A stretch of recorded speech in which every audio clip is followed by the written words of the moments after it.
What the F? Totoo ba to? Title po nito, no? Susurrender na tayo sa China. Pinapauwi na lahat ng barko. Pilipinas kumagat sa patibong ng Chinese. Mula po itong video na to kay Melvs Castle. Kung hindi ka pa po nakasubscribe sa akin channel, please subscribe para ma-update ka kapag po naglalabas po tayo ng ganitong reaction video. Simulan na po natin to, no? Sobrang curious na po ako dito sa video na to. Let's do this. Defense Secretary Gibo Teodoro nagulat sa Department of Foreign Affairs. Secretary Manalo legit at totoong pumayag ng mga pag-usap sa Chinese Foreign Ministry. Pero agad nagbabala si Secretary Gibo kay si Secretary Manalo. Huwag kang masyadong mag-auto. Sinungaling ang mga yan. Well, sana talaga hindi po totoo yun na talagang makikipagkasundo tayo sa China. Alam naman na po natin nangyari, no? Nung nakaraan lang na tayo nakipagkasundo ay talaga pong hindi po yun sinunod ng China. Yun nga pong sinasabi ko, no? Wag na tayong makikipag-deal ng kahit ano pa man dyan sa lecheng China na yan. Sana po talaga wala pong ganung nangyari talaga. Manalo, huwag kang masyadong mag-auto. Sinungaling ang mga yan. Pero trabaho daw kasi ng DFA na pakalmahin ang umiinit na tensyon. Pero sa part ng Armed Forces of the Philippines, tuloy ang pagbuo ng Sierra Madre. At di kailanman magpapaalam sa China pag magre-resupply mission. Well, dapat lang po talaga, no, na hindi tayo magpapaalam sa China dahil karapatan po natin yan. Nasa teritoryo po natin ang BRP Sierra Madre at para sa akin po talaga dapat po talagang kumpunihin, no? Kumpunihin. Bubulol ako. Dapat po talagang kumpunihin ang BRP Sierra Madre dahil po nagsisilbi po nating outpost po yan, dyan po yan sa Ayungin Shoal. No? At karapatan po natin yun dahil nasa teritoryo natin yan. Wag po sanang matakot ang kahit sino man sa gobyerno natin dyan sa pesting China na yan, no? Kasi po lahat na lang po talaga ng galaw natin dyan sa West Philippine Sea ay pinakikialaman ng China. Pero sa tingin ko po talaga ngayon ay karapat dapat na po tayong pumalag talaga. Dahil sobra na po yung China na yan. Real talk. At di kailanman magpapaalam sa China pag magre-resupply mission. Our DFA is well aware of our constitutional constraints and our necessity of not giving a square inch. But the mandate, I think, is to de-escalate tensions right now. Kaya na nilang balansehin yun and iintay na lang namin ang pasabi. But that's tough. No. Neither seek permission to. Okay talaga to si Sekibo, no? Palakpakan natin, grabe. Dapat po talaga lang yun, no? Nang hindi tayo magpaalam dyan talaga sa China. No? Hindi po ganun. May sarili po tayong batas. May sarili tayong bansa. No? Kaya nga tayo may sariling bansa. May sarili tayong batas eh. No? Hindi naman nila hawak ang Pilipinas. Hindi tayo probinsya ng China. Para manduhan tayo ng China. No? Ang galing talaga, no? Ni Sekibo. No?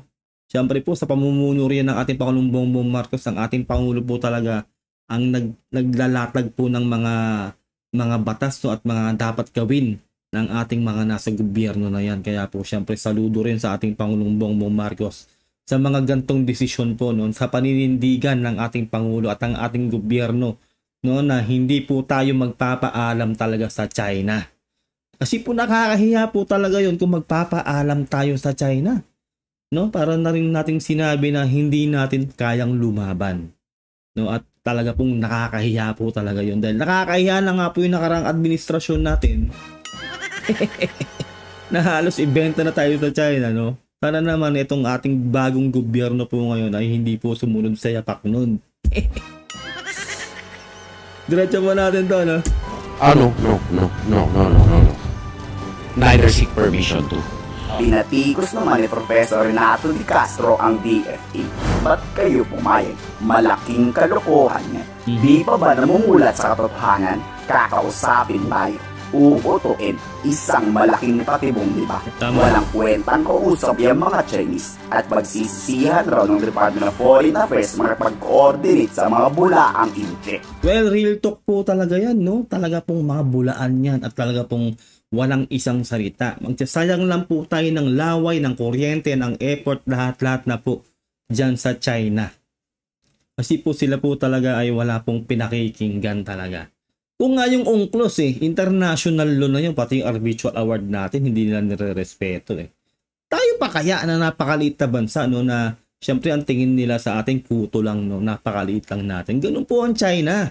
Alam na po natin yan. Kaya sana po talaga ay wag na po tayo makikipag-usap o makikipagkasundo sa China dahil wala po talagang saysay na makipag-usap sa kanila. Sihan raw ng Department of Foreign Affairs makipag-coordinate sa mga bulaang inche. Tama. So what are you saying, Professor? What are you saying, Professor? Na hindi naman gagana yan, wipek yan, yung hotline na yan. Oh, in the first place, tatawagan mo yung foreign ministry or even si President Xi Jinping, but the order itself is coming from no less than President Xi Jinping. Correct. Oh. Una-una ho, nung ginamit po yan, tumawag po tayo, it took them about, I think, 9 hours bago sagutin. Pangalawa ho, nung sinagot naman daw, pinagalitan pa po tayo. O, di ba? Nakita nyo na, nagmumukha tayo lalong tanga, no, sa China. Kaya wag na po nilang gagawin yan na makiusap o makipag-usap dyan sa pesteng China na yan. Di ba? 9 hours, di ba? Pinag-antay bago sumagot. Tapos yung sumagot, pinagalitan pa tayo, no? Sa grabe ka China talaga, no? Kaya wag na po natin ipahiya po ang ating mga sarili para kausapin pa o kumbinsihin pa yung China na yan. Wala pong saysay. Kaya doon po sa gustong kumausap po sa China, no? Nako, wag nyo na pong balakin at kung binalak nyo pang kinausap yan at kung nangyari na po yung pag-uusap na yan, asahan nyo po na wala talagang mangyayari, walang saysay ang pag-uusap na yan. Hindi tayo papakinggan ng China, gagawin pa rin nila ang kanilang gusto dyan sa West Philippine Sea. Mambubuli pa rin sila dyan, talaga pong gusto nila tayong sakupin. Lahat po ng mga teritoryo dyan sa West Philippine Sea ay gusto talaga nilang angkinin. Kaya wag na po tayong makipag-usap dahil mapapahiya lang tayo sa China.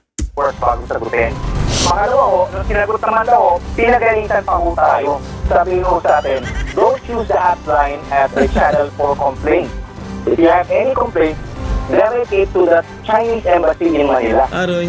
Kahapon, inanunsyo ni Pangulong Bongbong Marcos na matatapos na ang Balabac Air Base sa May Palawan. Yes. Mukhang ito na ang inaantay ni Defense Secretary Gibo para bumili ng bagong F-16 mula sa US at just 39 Gripen mula naman sa Sweden. Matalino rin talaga tong si Secretary. Yes. San mo nga naman i-deploy ang bagong fighter jet, di ba? Tama. E di doon sa malapit sa posibleng pagmulan ng malaking gera. Makakaasa raw ang lahat na magkakaroon tayo niyang karagdagang multi-role fighter jet. Para kita Siyempre po, no, malaking pasalamat po sa buo ng ating gobyerno. Kasi po mabilis po ang kilos, no? Yun nga, nabubuo na po yung ano na yun, yung paglalagakan ng mga eroplano na yan na ating bibilhin. Talaga pong malaking tulong po yan. Talaga po nagmamadali na po, no, ang ating gobyerno sa pamumuno ng ating Pangulong Bongbong Marcos na palakasin po ang ating sandatahang lakas, no?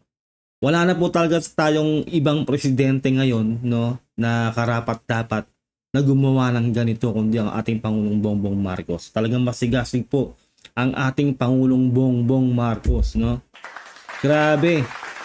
Sabi nga nila, no, ang nag-iingay kay Pangulong Bongbong Marcos ay yung resulta ng kanyang trabaho, no? Kasi po ang ating Pangulo po talaga tahimik lang no? Hindi po basta sumasagot sa mga batikos sa kanya. Talaga po nagtatrabaho lang ang Pangulong Bongbong Marcos. Ang maririnig na lang po natin na nag-iingay talaga yung mga resulta ng kanyang pagtatrabaho bilang presidente po ng ating bansa. Kaya malaking kudos at salamat po sa ating Pangulong Bongbong Marcos. Kulang po talaga ang 6 years, no, para sa panunungkulan ng ating Pangulong BBM talaga. Sana po talaga sa susunod na election ay tumakbo pa rin siya. Hindi po natin malalaman yung kung tatakbo pa rin siya, no? Pero kulang po talaga, no, ang 6 years. Agree po ba kayo? Comment nyo na lang po sa baba yung saloobin nyo. Sa raw ang lahat na magkakaroon tayo niyang karagdagang multi-role fighter jet. para kita yung order ng barko, wala tayong dadaungan. Yes. Para kita yung order ng aeroplano, wala tayong paghahangaran. Wala tayong imbakan ng gasolina. Ayos. So ginagawa namin yun. Secondly, naghahanap na rin kami ng tenders para sa karagdagan mga kapabilidad. Kesa sa cyber, kesa barko, kesa sa aeroplano.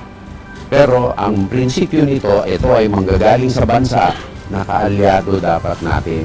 Yes. At merong kaparehas na interest natin, lalong-lalo na sa West Philippine Sea. Ito rin talaga si Sec Gibo, no? Matikas din talaga to. Sana no, kung tatakbo to sa susunod na election, sana ito po dapat yung mga binoboto natin, no? Yung mga gantong government official, no? Rekta magsalita, walang paligoy-ligoy, talagang may paninindigan din talaga si Sec Gibo talaga. No? Kaya sana suportahan natin to. Nako, hindi po masasayang ang boto natin dito kay Sec Gibo kung ano man ang posisyon sa gobyerno pang takbuhan niya sa mga susunod pang election, no? Deserve po nito, no? Napakahusay at talaga pong nagtatrabaho rin po talaga ng masigasig. And then dapat sustainable ito. Kakayanin ng ating budget. Bagamat ako naatasan ng presidente na maghanap ng creative na financing schemes kung paano natin mabibili ito. Biruin nyo, no, siya yung pinagkakatiwalaan ng ating Pangulong Bongbong Marcos sa financial, no, na maghanap ng mga sources na yan talaga. Ibig sabihin po, malaki po talaga ang tiwala ng ating Pangulong Bongbong dito kay Sec Gibo talaga. Kaya para sa akin po talaga, talaga pong ito po dapat yung mga deserve po natin talaga na ibinoboto talaga. Pero ang MOOE ay dapat galing sa gobyerno. Kaya sinasabay po natin ito. Mahirap po ang haphazard na pagbili ng mga systems na hindi nakalatag ang kakayahan na masustain ito at patakbuhin ito ng tama. Kung hindi, si Juan de la Cruz ang magsasuffer. No? Ang galing, no? Ang galing na sinabi niya, no? Dapat po talaga sigurado, sure ball, no? Wala po talagang, kumbaga, kailangan pag-aralan munang mabuti talaga lang lahat. Tama nga naman sinabi niya, di ba? Bibili ka ng barko, wala kang pagdadaungan. Bibili ka ng eroplano, wala kang paghangaran, walang hangar, no? Tama yun, ang galing ng utak talaga. Di ba? Kaya lahat po ng ng kilos po nila, no, precise, sobrang precise, no, kailangan kumpleto. Pag nilatag nila yung isang bagay, yung isang plano, kumpleto detalye. Para po hindi nga raw po ang ating tayong mga mamamayan ang magsakripisyo o mahirapan dahil po sa mga gagawin nilang hakbang na yan. Kailangan po talaga sigurado yung galawan nila. Ang galing! Sayang ang pera. Tama. Kung ang mga Pilipino kaya ang tatanungin, pabor ba kayo sa China-Philippines Hotline of Communication o isang malaking patibok at kalokohan ng yan? I-komento sa baba niyo sa... Ayan lang po natin po nagawa ng reaction video itong napakagandang video na to ni Melbs Castle. Grabe si Sec Gibo. No, siyempre ating Pangulong Bongbong Marcos din.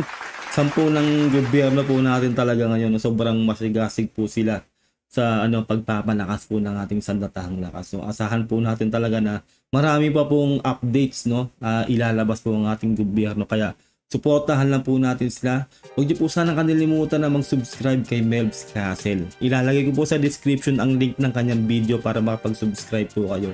At huwag niyo rin po sana kanilimutan na mag-subscribe po sa aking channel para ma-update kayo kapag po naglalabas po tayo ng gantong mga reaction video. Nakikita nyo naman po, no? Road to 100k subscribers na po tayo. At pag na-reach po natin ang 100k subscribers, magkakaroon po tayo ng giveaway na cellphone. Maraming salamat po. Ingat po kayo lahat. God bless and peace out. Bye.